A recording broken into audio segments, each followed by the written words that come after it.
मुख्यमंत्री पुष्कर सिंह धामी आज गैरसैंण पहुंचे। मॉर्निंग वॉक के दौरान ग्राम प्रधान की दुकान पर पेश आए। ग्रामीणों से भी की बातचीत।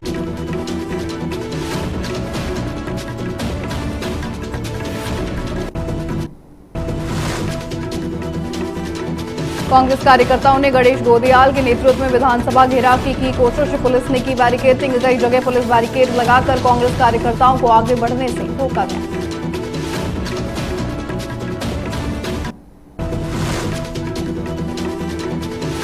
विधानसभा में बजट सत्र के दूसरे दिन भी विपक्ष का विरोध जारी। विधायक सीढ़ियों पर पोस्टर लेकर बैठे और सरकार के खिलाफ की नारेबाजी। गंगोत्री धाम से अखंड ज्योत रथ यात्रा का भव्य शुभारंभ। मां गंगा की पूजा और आरती के साथ हुआ भव्य शुभारंभ।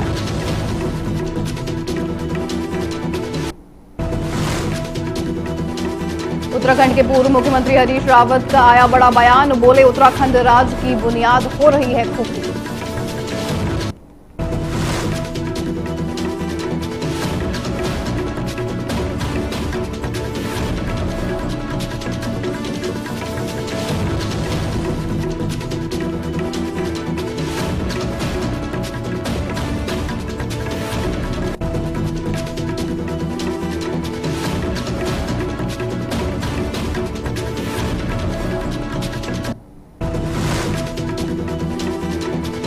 नमस्कार, आप देख रहे हैं न्यूज टीवी इंडिया। मैं हूं आपके साथ स्नेहा सिंह और बुलेटिन की शुरुआत करेंगे एक अहम खबर के साथ। आज 11 मार्च को विधानसभा में बता दें, राज्यपाल के अभिभाषण पर धन्यवाद प्रस्ताव पर चर्चा है। सदन में आज विभिन्न विधेयकों पर भी चर्चा होगी, जिससे नए कानूनों या संसाधनों पर विधायक विचार विमर्श कर सकेंगे।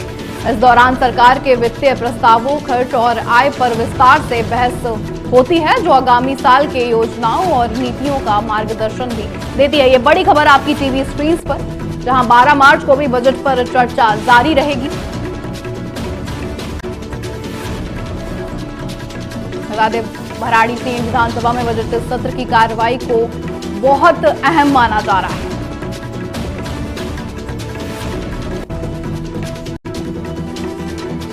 बता दें, 12 मार्च को सदन में अन्य विधायी कार्य भी होंगे, जैसे कि नए कानून का परिचय देना हो, विधायकों पर मतदान और नियमों में आवश्यक बदलाव।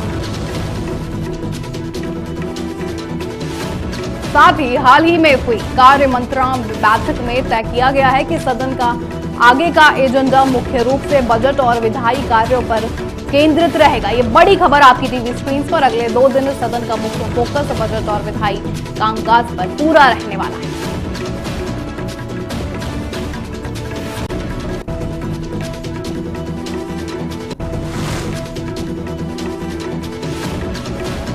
राज्यपाल के अभिभाषण पर धन्यवाद प्रस्ताव पर चर्चा आज, जिसको लेकर अब सभी इस चर्चा पर अपनी नजरें बनाए हुए हैं। साथ ही 12 मार्च को भी बजट पर चर्चा जारी रहेगी। ये अहम खबर आपकी टीवी स्क्रीन पर।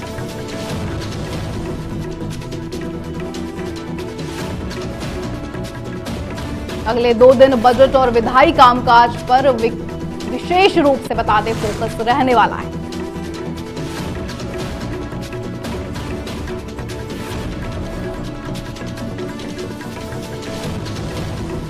बड़ी खबर आपको बता रहे हैं। सदन में आज विभिन्न विधायकों पर बता दें, विधायक भी वहां मौजूद रहेंगे। 12 मार्च को भी सदन में चर्चा जारी रहने वाली है।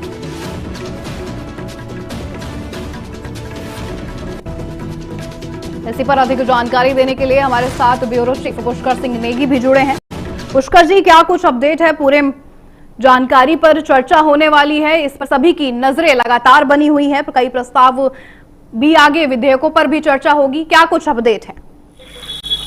बिल्कुल, देखिए स्नेहा, आपने सही कहा कि उत्तराखंड का जो 26-27 का जो बजट है वो पारित हो गया है और तमाम सारे मुद्दों पर जो है चर्चाएं जरूर हुई हैं, क्योंकि कल जो है 11 प्रस्ताव भी जो है सदन में पास हुए हैं, उन पर भी चर्चा होनी है। और जो 9 तारीख को, यानी जिस दिन जो है राज्यपाल का जो भाषण हुआ था, उस पर भी आज चर्चा होगी। हालांकि कल की अगर मैं बात करूं तो कल जो है 11 विधेयकों को जो है संसद में लाया गया, उन पर चर्चा हुई और विपक्ष ने लगातार जो है विरोध भी किया कि जैसे कानून व्यवस्था को लेकर, आपका जो है पर्यटन नीति को लेकर और तमाम सारी जिस तरह से जो बेरोजगारी है, महंगाई है, इस पर चर्चा भी और सदन जो है हंगामेदार कल भी रहा है। लेकिन आज की अगर मैं बात करूं तो आज जो राज्यपाल का भाषण 9 तारीख को पढ़ा गया था, उस पर चर्चा होनी है। चर्चा होने के साथ साथ जो है विपक्ष भी जो है तमाम सारे मुद्दे, क्योंकि आपने देखा होगा कि चाहे राजनीतिक पार्टी कांग्रेस हो या चाहे आपका जो है जो क्षेत्रीय दल यूकेडी हो, तमाम सारे लोगों ने जो है विधानसभा का घेराव भी किया है और उसके बाद जो है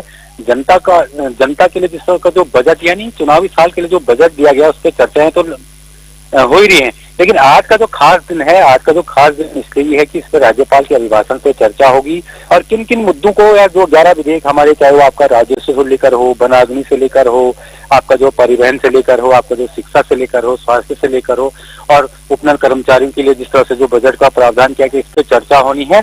और चर्चा होने के साथ साथ जरूर विपक्ष जो है आरोप लगा रहा है कि विपक्ष कि ये बजट जो है उत्तराखंड की जो पिछले साल की अगर बजट की बात करें तो 10% से अधिक इस बार का बजट है। हालांकि आज की जो जब 11 बजे कार्रवाई शुरू हुई तो कार्रवाई शुरू होने के साथ साथ जो है विपक्ष के नेता ने भी जरूर यहाँ पे हंगामा किया है, उसके बाद धरने पे जरूर बैठे हैं। लेकिन उत्तराखंड सरकार ने जिस तरह से जो राज्यपाल का जो मेन जो भाषण 9 तारीख को हुआ था, उस पर चर्चा जो है जारी रखी है और अभी भी जो है सदन की कार्रवाई जारी है। हालांकि जो मुद्दे हैं, जेन्युइन मुद्दे हैं, बिजली, पानी, सड़क, जो स्वास्थ्य को लेकर जो है तमाम सारे विपक्ष के नेता हों, चाहे जो भाजपा के जो विधायक हों, अपने अपने क्षेत्र के जो समस्याएं हैं उनको लेकर जो है जरूर जो है सदन में प्रश्नकाल कल चला है और आज जो है 11 के 11 विधेयकों पर चर्चा भी होगी और उसके बाद का जो कार्यक्रम रखा गया यानी कि 2 बजे के बाद का जो कार्यक्रम है, इस पे जो है राज्यपाल के अभिभाषण पे चर्चा होगी और शून्यकाल में जो प्रश्न का जो उत्तर भी दिया जाएगा और किस तरह का जो रणनीति है, क्योंकि 13 तारीख तक इस सत्र को चलना है। और आज भी जो है, क्योंकि सबसे बड़ी बात इसमें इस समय की मैं आपको बताऊं कि मौसम का भी जो है पहाड़ों में जो आपने देखा होगा तो कल जो है शाम को सही बारिश हुई थी और बरारी समय इसका असर देखने को मिला है कि सुबह से यहाँ पे कोहरा छाया हुआ था। हालांकि सभी यहाँ पे पहुंचे हुए हैं, सभी विधायक, चाहे कैबिनेट मंत्री हों, चाहे सतपाल महाराज हों, चाहे आपका रेखा आर्य हों, सुबोध उनियाल हों, सब यहाँ पे पहुंचे हैं और राज्यपाल के भाषण पर जो चर्चा होनी है, अभी जो है सदन की कार्रवाई जारी है इसमें। बहुत बहुत धन्यवाद आपका ये तमाम जानकारी देने के लिए। सभी की नजरें अब इस विशेष चर्चा पर लगातार टिकी हुई हैं। बता दें 12 मार्च को भी बजट पर चर्चा जारी रहेगी।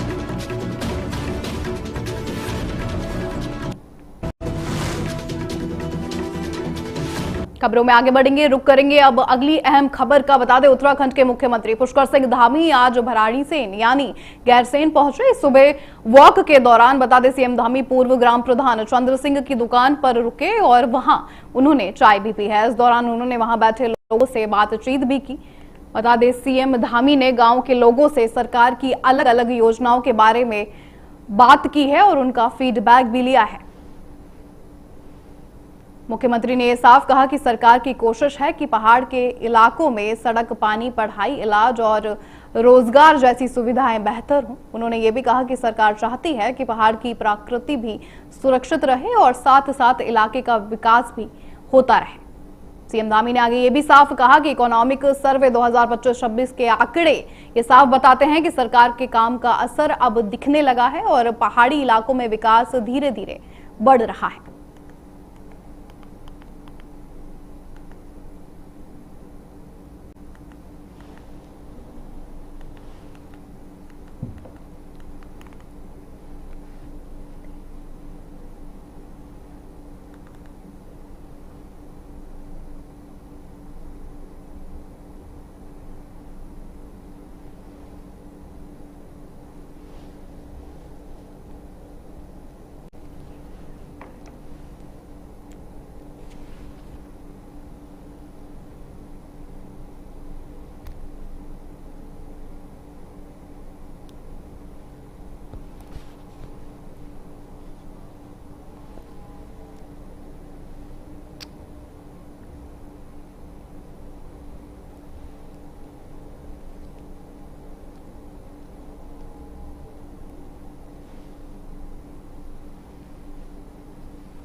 खबरों में आगे बढ़ेंगे, रुक करेंगे अगली खबर का। गणेश गोदियाल के नेतृत्व में बता दें, कांग्रेस कार्यकर्ताओं ने विधानसभा घेराव की पूरी कोशिश की है। इस दौरान पुलिस ने अलग अलग जगहों पर कई बैरिकेडिंग लगाकर कांग्रेस कार्यकर्ताओं को आगे बढ़ने से रोक दिया है। बता दें, कांग्रेस प्रदेश अध्यक्ष गणेश गोदियाल ने यह साफ किया कि पुलिस कई जगहों पर बैरिकेड लगाकर कांग्रेस के लोगों को रोक रही है। उनका यह साफ कहना रहा कि अगर पुलिस कानून व्यवस्था पर ध्यान देती तो शायद आज उन्हें सड़क पर उतरकर प्रदर्शन नहीं करना पड़ता। गोदियाल ने राज्य सरकार पर निशाना साधते हुए साफ कहा है कि यह बजट प्रदेश के लिए बिल्कुल नाकाम बजट है। फिलहाल मौके पर पुलिस बल तैनात है और स्थिति पर नजर रखी जा रही है।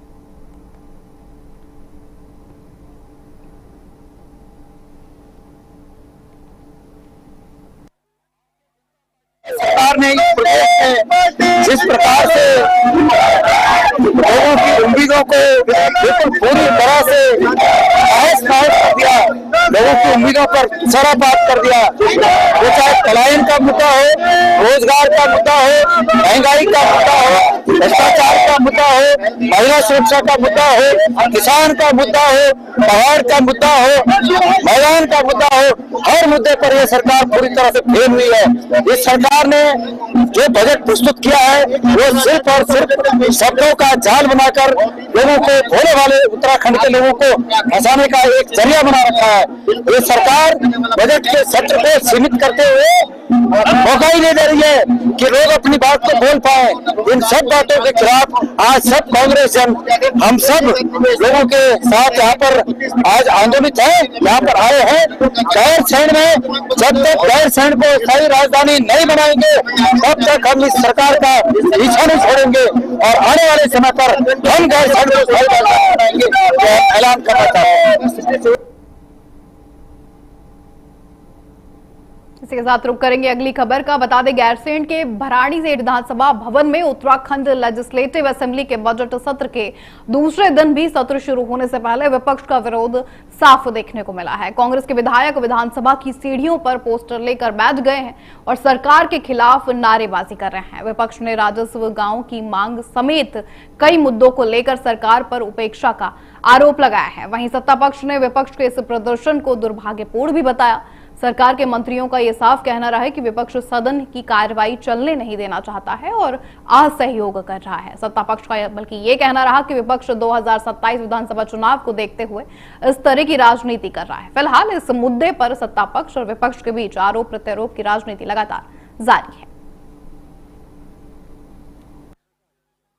ये स्पष्ट रूप से कहना है कि विपक्ष 2027 की तैयारी कर रहा है। उसको पता है कि उसको सदन से बाहर आना है 27 में जनता इनको फिर से नकारेगी, तो अभी से प्रैक्टिस शुरू हो गई है। और जिस तरीके से विपक्ष का रवैया रहा है पिछले 2 दिन में, कल और आज, ऑनरेबल गवर्नर के अभिभाषण में जिस तरीके से नारेबाजी करी गई, जिस तरीके से संवैधानिक पद पर बैठे हुए व्यक्ति के ऊपर आरोप लगाए गए, उनको रत्तू तोता बोला गया, गो बैक के नारे लगाए गए, ये वो नारे थे जो अंग्रेजों के टाइम पे सुनाई देते थे।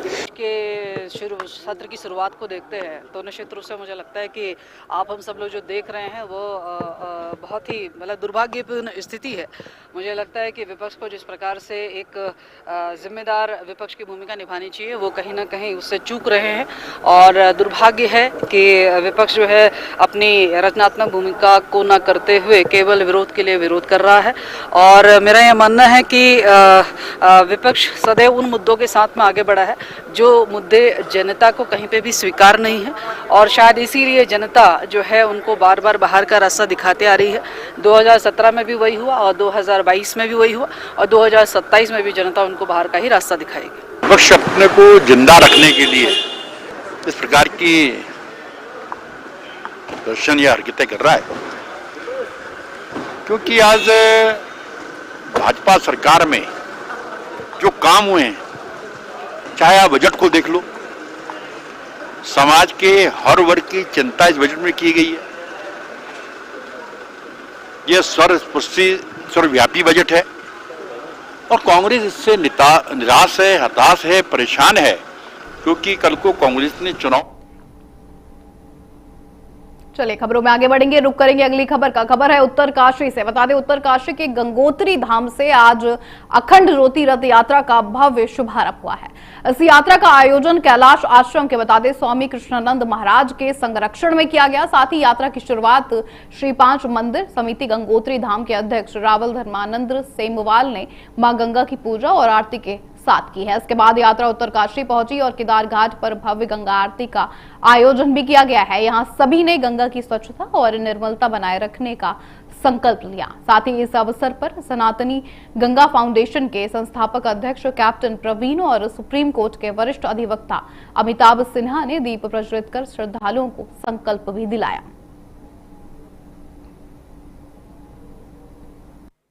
जो यात्रा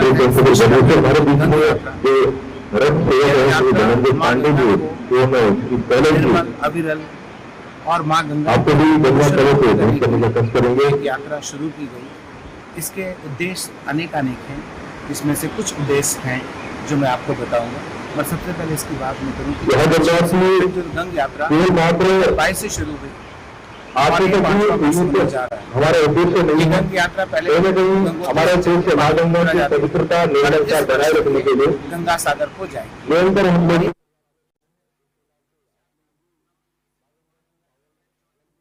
बनाए रखने के लिए, मगर इस वर्ष आपको बेड़ा उठाया है अनेक इसमें चीजों।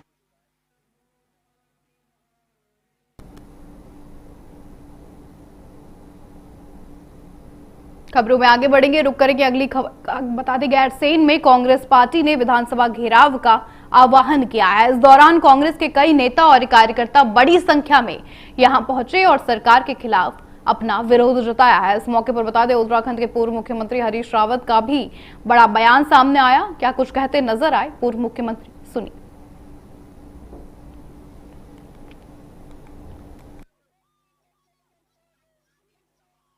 सरकार हर मोर्चे पर पूरी तरीके से फेल हो गई है, पूरी तरीके से फेल हो गई है। नौजवानों की आकांक्षा को, उनके रोजगार की आकांक्षा को इससे कुचला है। महिलाओं का अपमान आज हमारा सर झुका रहा है और भाजपा के लोग जिस तरीके से बलात्कार और दूसरे मामलों में उनके नामजद हो रहे हैं, उससे हम लोग पूरे राज्य की प्रतिष्ठा पर आज पहुंची है। उसके खिलाफ जो नारी अत्याचार है उसके खिलाफ आवाज बुलंद करने के लिए आए हैं। आज हम जो है नौजवानों की आवाज बुलंद करने के लिए आए हैं, किसानों की आवाज बुलंद करने के लिए आए हैं। गांव के गांव खाली हो रहे हैं। जंगली जानवरों के आतंक से आज पलायन दुगना रात चौगुना बढ़ रहा है। उत्तराखंड राज्य की बुनियाद खोखली हो रही है। आज विकास हमारी बनाई हुई सड़कों के ये गड्ढे भी ठीक नहीं कर पा रहे। महंगाई रुक करेंगे अगली खबर का। गैरसैंण में कांग्रेस प्रदेश अध्यक्ष गणेश गोदियाल ने पर्यटन मंत्री के बयान पर अब अपनी प्रतिक्रिया दी है। बता दें गणेश गोदियाल ने पर्यटन मंत्री के बयान की कड़ी निंदा की है। साथ ही पर्यटन मंत्री ने यह साफ कहा था कि गैरसैंण में जो विधानसभा भवन के अलावा अन्य भवन है उन्हें आगामी दिनों में पर्यटन से जोड़कर या निजी हाथों में देकर उपयोग किया जा सकता है। इस पर अब गणेश गोदियाल ने यह साफ कहा कि इससे गैरसैंण को स्थायी राजधानी बनाने का सपना प्रभावित इससे होगा। ये उत्तराखंड की जनता की भावनाओं का अपमान है। गणेश गोदियाल ने अब चेतावनी दे दी है कि करोड़ों की संपत्ति को भी खुर्द करने की कोशिश नहीं होनी दी जाएगी।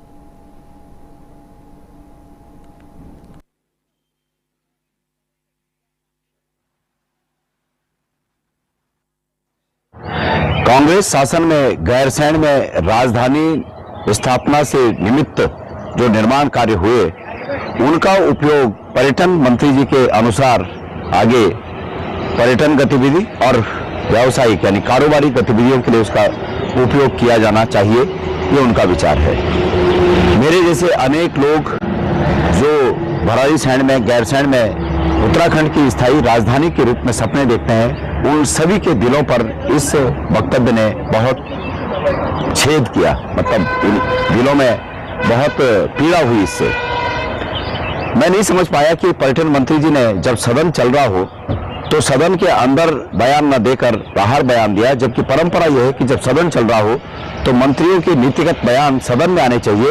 यह बयान बाहर दिया गया है। यह बयान बाहर एक चर्चा को छोड़ने के लिए दिया गया कि एक नई चर्चा शुरू हो, या कोई इसके पीछे सरकार की मंशा है, ठोस मंशा है, ये अभी आना बाकी है, ये बात आनी बाकी है। मैंने कल ये बात कही थी कि माननीय मुख्यमंत्री जी को सदन में इसका स्पष्टीकरण देना चाहिए कि ये आखिर बात आई कहां से, ये बात शुरू कहां से हुई, जो हमारे लाखों उत्तराखंडियों के दिलों में छेद कर रही है जो बात, ये बात आखिर आई कहां से, इसका स्पष्टीकरण मुख्यमंत्री जी को सदन में देना चाहिए। मैं चाहता हूं कि सदन में सभी विधायक, पक्ष हो या विपक्ष हो, इस पर माननीय मुख्यमंत्री जी के विचारों को सदन में उन्हें मांग करनी चाहिए कि मुख्यमंत्री इस पर कुछ कहें।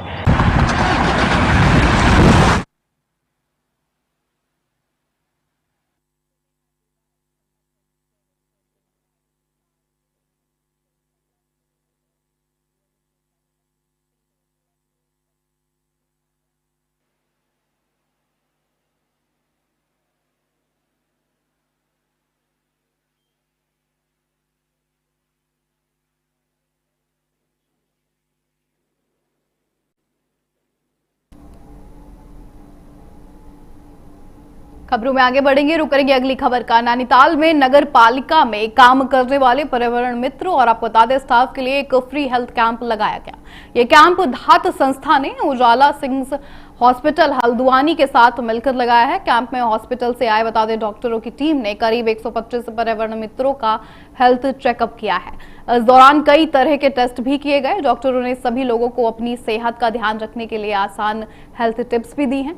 धात संस्था के फाउंडर रविकांत राजू ने साफ बताया कि उनकी संस्था पिछले 3 से 4 साल से उजाला सिग्नल्स हॉस्पिटल के साथ मिलकर गांव और सरकारी स्कूलों में ऐसे फ्री हेल्थ कैंप लगाती आ रही है। साथ ही इस मौके पर नगर पालिका की चेयरमैन सावित्री खेतवाल ने संस्था के इस काम की तारीफ भी की और कहा कि आगे भी शहर में ऐसे हेल्थ कैंप लगते रहेंगे।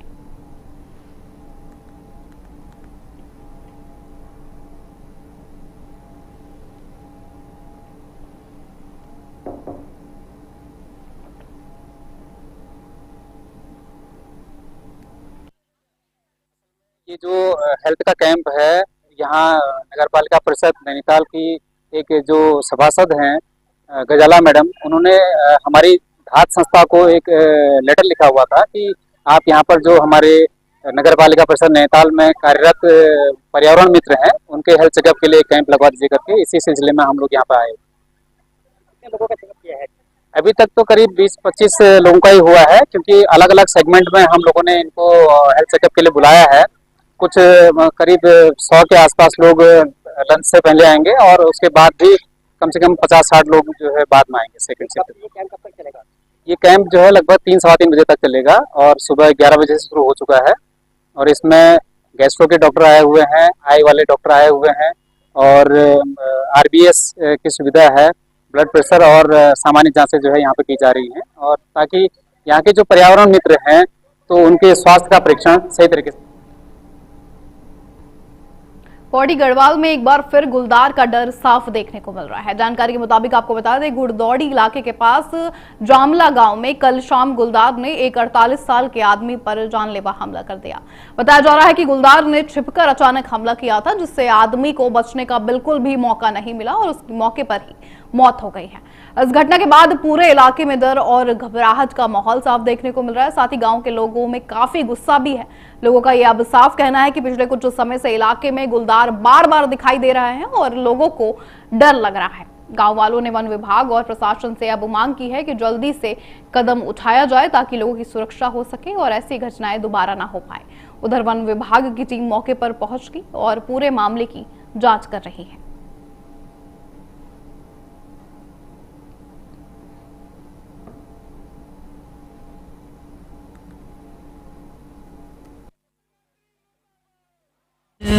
कल शाम को हमारे क्षेत्र, मेरा जो जिला पंचायत धौलखंडी का क्षेत्र है, जामला ग्राम सभा के अंतर्गत चोल ग्राम सभा में ये हादसा हुआ है। और जैसे ही तुरंत मुझे भी सूचना मिली तो मैं मौके पर पहुंच गई और मैंने DM मैडम को भी फ़ोन किया, SDM मैडम को फ़ोन किया, तो वो लोग यहाँ पे पहुँचे। मुख्य सचिव से वार्ता हुई है और उन्होंने कहा कि शूटर का ऑर्डर यहाँ तुरंत मिल जाएगा और जो कि तुरंत यहाँ पे शूटर का ऑर्डर पहुँच गया। शूटर भी यहाँ पर आ पहुँचे हैं और यहाँ पे तुरंत ही कार्रवाई होने वाली है। शहर के निकट गुड़जौड़ी के पास बालमड़ा गांव में आज सुबह सूचना प्राप्त हुई कि प्रकाश लाल, जिनकी उम्र 46 वर्ष लगभग है, वो लापता बताए जा रहे थे तथा क्षेत्र में खोजबीन करने पर उनकी डेड बॉडी सड़क के ठीक बगल में मिली। सारी चीजें हम यहाँ कार्रवाई कर रहे हैं। तो उसके क्रम में जो है हमने उच्च स्तर से अनुमति मांगी है कि उसको ट्रैंकुलाइज करने की अनुमति मिले, पिंजरे में पकड़ने की अनुमति मिले और अंतिम विकल्प रूप में उसको मारने की भी हमें अनुमति मिले। तो इस क्रम में जो है उच्च स्तर से हमें अनुमति प्राप्त हो गई है और जिसके क्रम में हम क्षेत्र में ट्रैप कैमरा, पिंजरे और विभागीय टीम की हम यहाँ।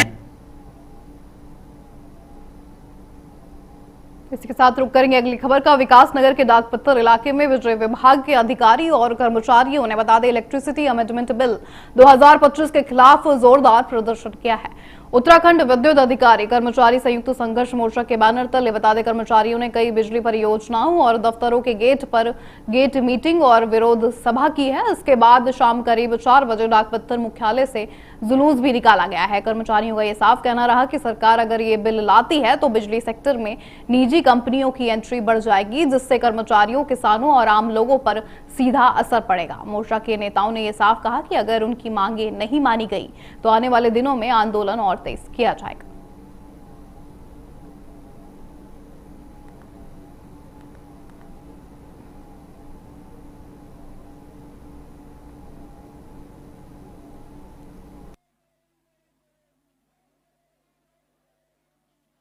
इस ज्वलंत समस्या को आप निरंतर उठा रहे हैं जी।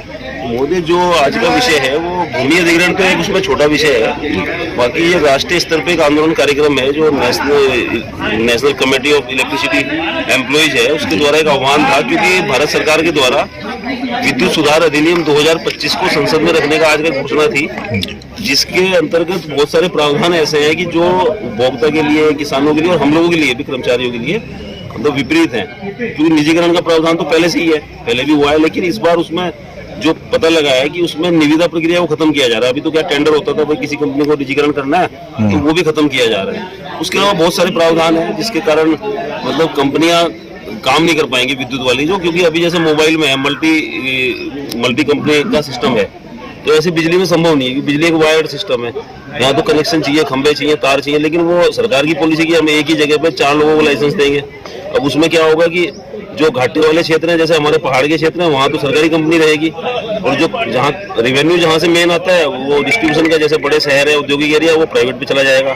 तो इस तरह के भेदभावपूर्ण प्रावधान है और कुल मिला के पूरा एक ही प्रकरण है, चाहे वो जमीन के रूप में हो, चाहे ये निजीकरण इस रूप में हो। क्योंकि भूमि वाला जो मामला है उस पर आपने क्वेश्चन किया, तो वो अभी यथास्थिति में है। मुझे लगता है शायद जो कर्मचारियों का संघर्ष चल रहा है मोर्चा का उत्तराखंड स्तर पर, उसके वजह से सरकार ने अब इसमें कोई आगे कार्रवाई। खबरों में आगे बढ़ेंगे, रुक करेंगे अगली खबर का। देहरादून में बद्रीनाथ केदारनाथ मंदिर समिति यानी BKTC ने चारधाम यात्रा 2026-27 को सुव्यवस्थित और आध्यात्मिक बनाए रखने के लिए कई बड़े फैसले लिए हैं। समिति की बैठक का अध्यक्ष आपको बता दें हेमंत द्विवेदी की अध्यक्षता में हुई है। इस दौरान यात्रियों की सुविधा और मंदिर की परंपराओं को बनाए रखने पर चर्चा की गई। बैठक का सबसे बड़ा फैसला ये हुआ है कि बद्रीनाथ, केदारनाथ और समिति के अधीन 45 अन्य मंदिरों ने गैर सनातनियों का प्रवेश पूरी तरह से प्रतिबंधित कर दिया है। समिति ने साफ कहा है कि चारधाम केवल धार्मिक और आध्यात्मिक स्थल है, पर्यटन स्थल बिल्कुल भी नहीं। आगामी यात्रा सीजन के लिए आपको बता दें 121.07 करोड़ रुपयों से अधिक का बजट भी पास कर दिया गया है।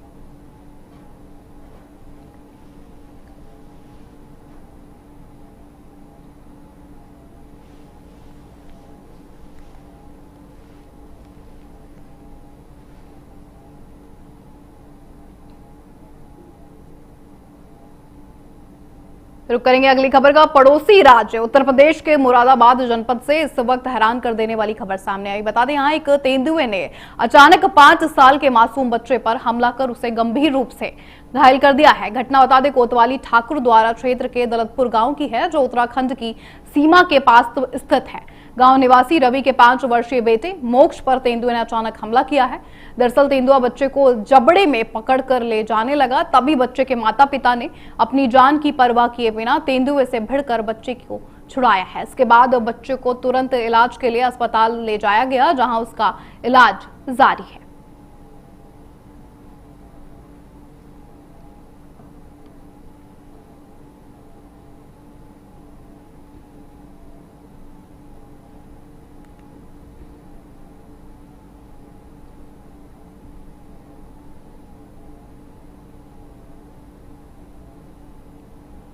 खबरों में आगे बढ़ेंगे, रुक करेंगे अगली खबर का। उत्तराखंड के पहाड़ों में स्वास्थ्य सेवाओं की कमजोर स्थिति और रोजगार की कमी लगातार लोगों को पलायन के लिए मजबूर कर रही है। कांग्रेस नेता राजपाल बिष्ट ने भाजपा सरकार पर अब आरोप लगाए हैं और कहा है कि स्वास्थ्य सेवाओं की खराब स्थिति, रोजगार की कमी और जंगली जानवरों का बढ़ता आतंक पहाड़ों से पलायन का एक मुख्य कारण बन रहा है। राजपाल बिष्ट ने यह भी कहा कि भाजपा सरकार इस समस्या का कोई भी समाधान नहीं ढूंढ पा रही है। सुनिए और क्या कुछ कहते नजर आए राजपाल बिष्ट।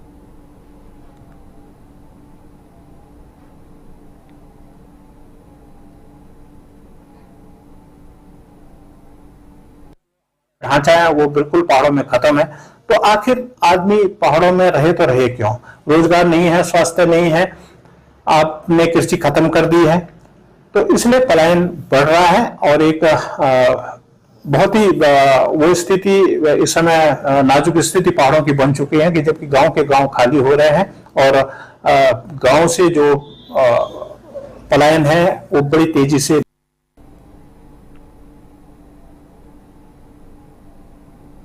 चलिए रुक करेंगे अगली खबर का। मसूरी से करीब 20 किलोमीटर दूर नौथा गांव में लोग गंदे पानी की समस्या से लगातार परेशान हैं।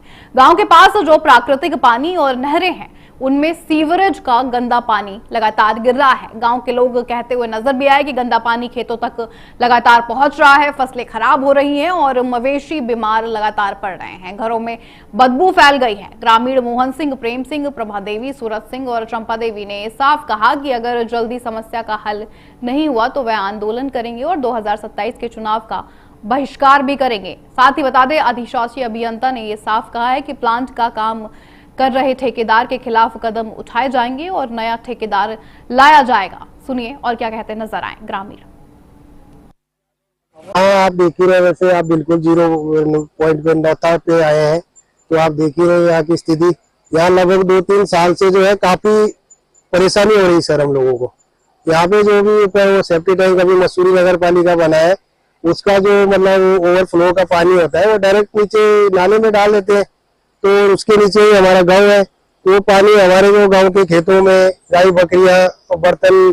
आज से नहीं 5-7 साल हो गए हैं और 5-7 साल से लगातार जो है हम इनको इस सूचना को भेजते रहते हैं। तो जब अब अंतिम समय है, इसका बहुत परेशान है, पशु हमारे बीमार है, मनुष्य बीमार है, खेतों में साग सब्जी जो भी अनाज बोते हैं उसको सही रूप में हम घर नहीं ले जा पा रहे। टेम्पोररी सॉल्यूशन तो ये है कि मतलब हम वहाँ सोकपिट बनवा रहे हैं और सोकपिट बहुत जल्द बन जाएगा, 1 हफ्ते के अंदर बन जाएगा और उसके बाद सोकपिट में चला जाएगा पानी, तो लोगों को परेशानी जो हो रही है वो नहीं होगी। और उसके बाद जो परमानेंट सॉल्यूशन के लिए, तो उसके लिए हम एक एस्टीमेट शासन को भेज रखे हैं, लगभग 78 लाख की एस्टीमेट है, जो कि अगर हमें पैसे मिल जाते हैं तो वो काम हो जाएगा, जिससे मीन्स की वो जो नहर है वहाँ पे वो वहाँ से हटकर गांव के नीचे चला जाएगा, फिर दिक्कत नहीं होगी। फिर तो ऐसे में जो एसटीपी प्लांट संचालित कर रहे थे उनकी भी लापरवाही साफ तौर पर देखी जा रही है। नहीं कह सकते हैं आप, लेकिन ये तो कभी कभी होता है, लेकिन ऐसा आप कह सकते हैं कि उसकी एसटीपी चला रहे मीन्स की उसका अगर ठीक से नहीं चला है तो गंदा पानी छोड़ दिया है। मेरे साथ इस बुलेटिन में इतना ही। देश और दुनिया की तमाम खबरों के लिए आप बने रहिए न्यूज़ टीवी इंडिया के साथ। नमस्कार।